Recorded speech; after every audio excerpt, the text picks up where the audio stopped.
The night my grandmother died, my parents didn't ask if I was okay, they asked if I planned to make trouble again. That was the moment something in me cracked for good. I'm Jarena Selwick. And I didn't even know they had already taken everything from her and claimed it as theirs. But the real betrayal wasn't what they stole. It was realizing they'd written me out of the story long before they tried to erase her last wish. And I had no idea that the truth was waiting for me hidden where they thought I'd never look. I came back to St. Mary's Bay, carrying the weight of 6 relentless weeks spent cutting lines through wildfire smoke. Ash still clung to my flight suit when I stepped off the plane in Savannah. Stubborn in the seams no matter how often I brushed it away. I hadn't had time to process any of it, the missions, the exhaustion. The silence before the truth hit me harder than any rotor wash my grandmother had passed 3 weeks earlier, and I hadn't been there to hold her hand. The drive home felt surreal, as if my body moved on memory while my mind lagged behind. When I walked into my parents' house, the scent punched me first. Not cinnamon and old pine like my grandmother's home, no. It was harsh, chemical, a scrubbed clean smell that belonged to hospitals and cover-ups. My father repeated the same line he'd said on the phone, delivered with all the warmth of a tax notice. "You're late. Everything's been taken care of." My mother's red eyes weren't from crying. She wouldn't meet mine. That told me more than words ever could. Then came the blow. There is no will. We're handling the estate, 7 coastal cottages.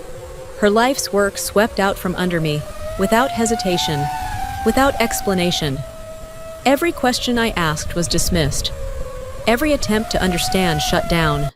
The first spark of suspicion lit in my chest. I stepped outside for air. And that's when Mr. Lewis hurried over, glancing nervously at the house before pressing a small envelope into my hand. "Your grandmother wanted you to have this." Inside was a slip of paper with her familiar shaky handwriting. "If they say there's no will, check the lighthouse." I drove toward the far edge of St.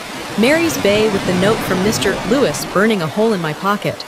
I'd lived here most of my life, yet I'd never once heard that my family owned a lighthouse. But when he told me my grandmother visited it almost every afternoon, something inside me pushed me to find it. The structure rose out of the cliffs like a forgotten sentinel. Paint peeling, metal rails rusted from decades of salt and storms. The heavy iron door groaned when I pulled it, but it wasn't locked. That alone felt like an invitation she meant for me and no one else. Inside, the air was cool and dense with the scent of old stone and sea spray. I swept my flashlight across the curved wall until a jagged line in the mortar caught the light too straight to be natural. I pressed against it, and a loose panel shifted just enough to reveal a sliver of dull metal hidden in the hollow behind it. My breath tightened as I pulled the box free.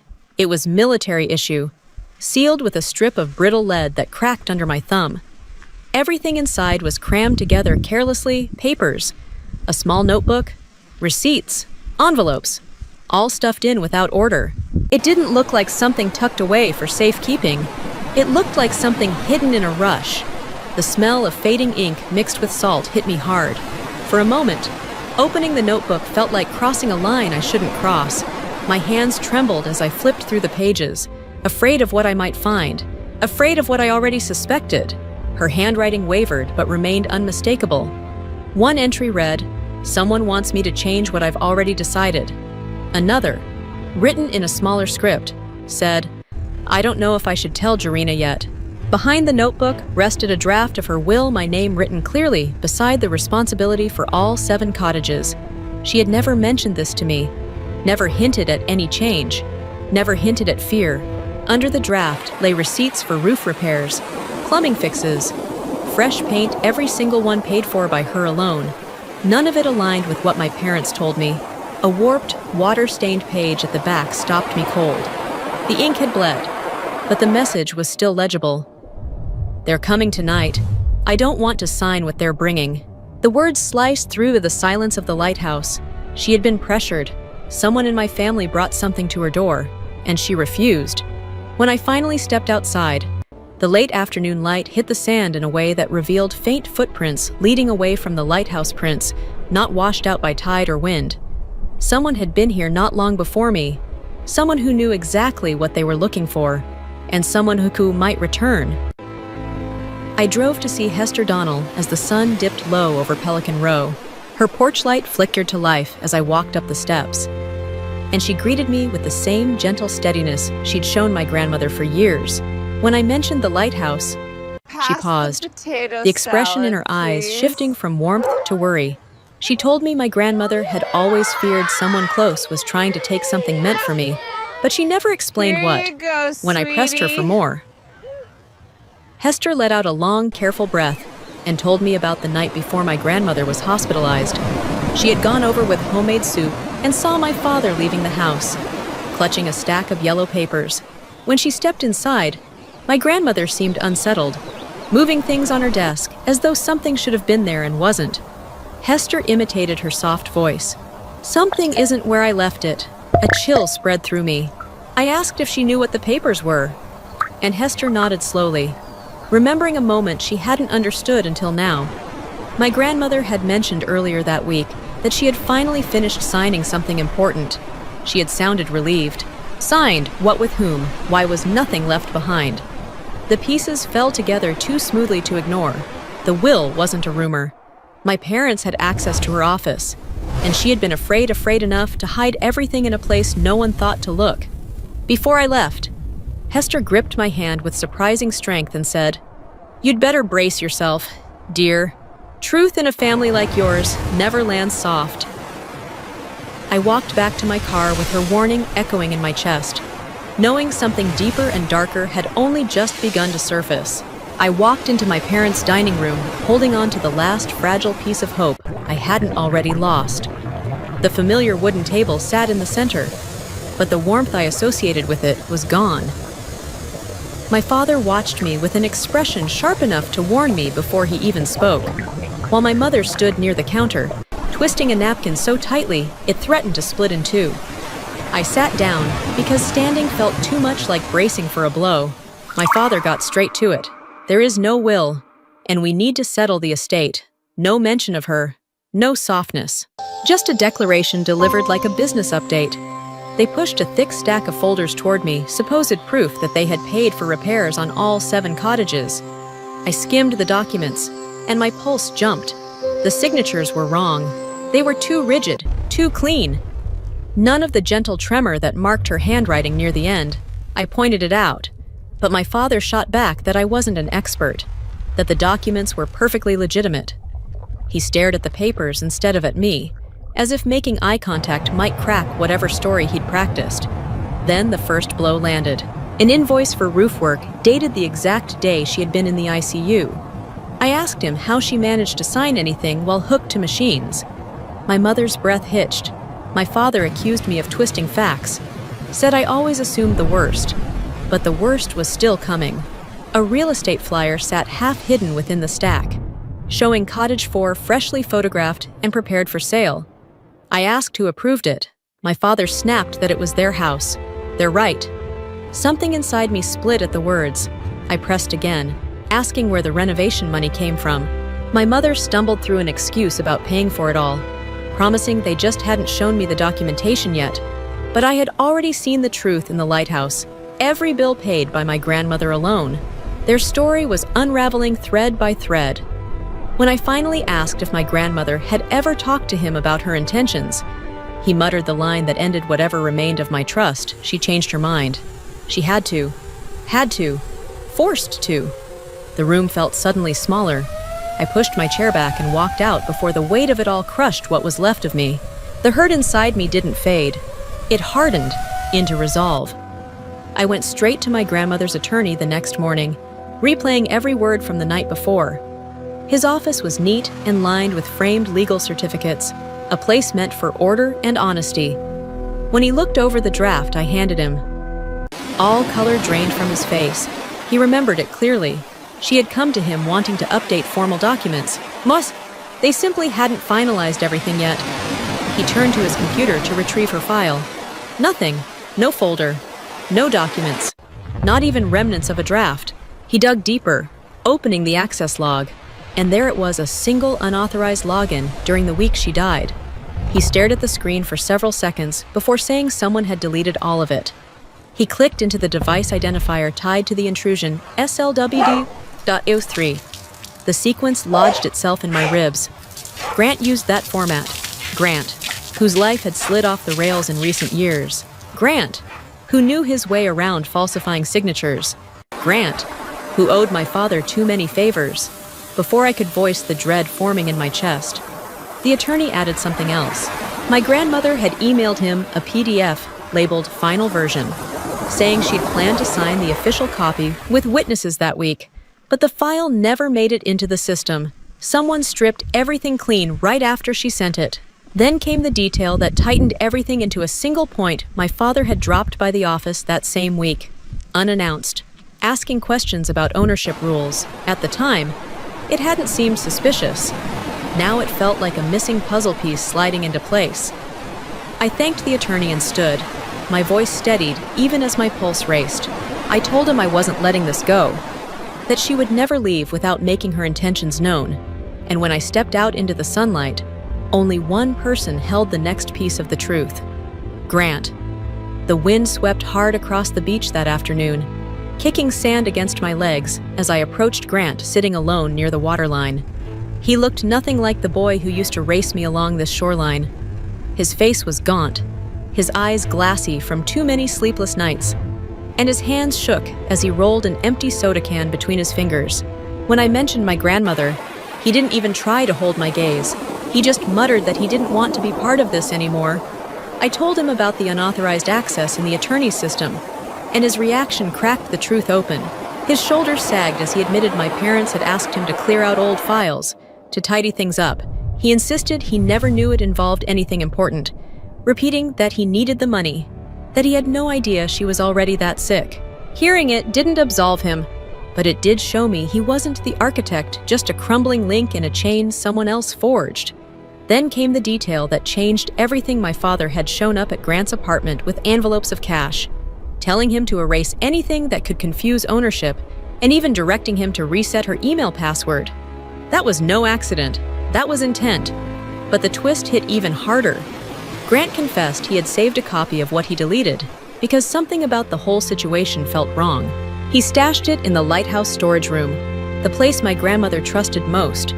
That small spark of conscience might be the only reason the truth survived. Before I walked away, he warned me in a hushed voice that he wasn't alone the last time he visited the lighthouse.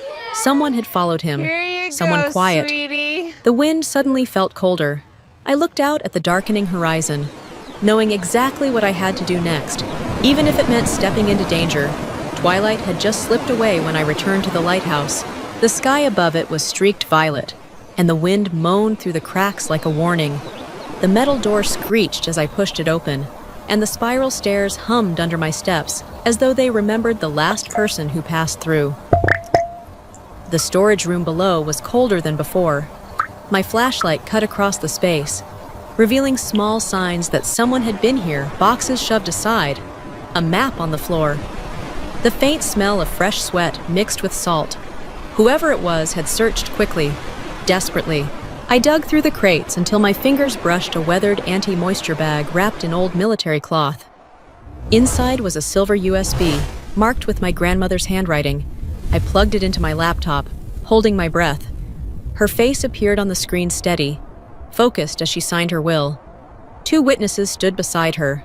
A mobile notary pressed a stamp. It was real, legal, final. Then the footsteps came, slow, heavy, above me. I shut off the flashlight and held still, tucked behind a crate as a shadow leaned over the railing, watching the darkness.